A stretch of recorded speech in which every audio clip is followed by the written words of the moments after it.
Hello' everyone, মোৰ অন্য এটা ভিডিঅ'লৈ আপোনালোক সকলোকে স্বাগতম। আজি মই এখন চাদৰ চিলাব লৈছোঁ। চাদৰখনৰ পটিকেইটা প্ৰথমতে এনেকৈ কাটি আছোঁ।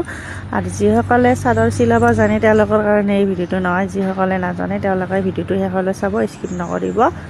মই কেনেকৈ চিলালোঁ আপোনালোকে চাই থাকক। সকলোৰে চিলোৱা পদ্ধতি অলপ বেলেগ বেলেগ হয়। আৰু এয়া মই পটিকেইটা কাটি ল'লোঁ। লৈ এতিয়া মই পটিকেইটা জইন কৰি ল'ম। এয়া জইন কৰি আছোঁ। ফুলখিনি সমান কৰি ল'ব, চাব যাতে ফুলখিনি সমান হয়। 6টা পটি মই তিনিটা কৰি জইন কৰি ল'ম। মই জইন কৰি আছোঁ। জইন কৰি ল'লোঁ। লৈ এতিয়া আৰু মই ওপৰেৰে আকৌ এটা চিলাই মাৰি দিম, যাতে চিলাইটো ধুনীয়াকৈ বহি থাকে। সেনেকৈ আকৌ আপোনালোকে এনেকৈ চিলাই মাৰি ল'ব। পটিটো তাৰমানে চিলাইটো দাং খাই নাথাকে, সেনেকৈ বহি যাব। এনেকৈ চিলাই মাৰি ল'ব। এয়া মই এতিয়া ধুনীয়াকৈ কাপোৰখন জাপি ল'লোঁ সমান কৰি। লৈ এতিয়া মই চিলাই মাৰি ল'ম। কাপোৰখন টানিব নালাগে, এনেকৈ মকটাই চিলাই গ'লেই হ'ল। মই চিলাই দেখাই আছোঁ।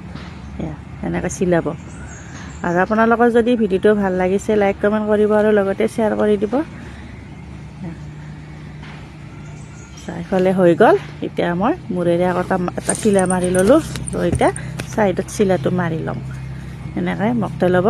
লৈ কাপোৰখন টানিব নালাগে, এনেকৈ নিজে নিজে যাই থাকিব চিলাইটো। চাদৰ এখন চিলোৱা কিমান সহজ। প্ৰথমতে মূৰণিকেইটা মাৰি ল'ব চাদৰখনত।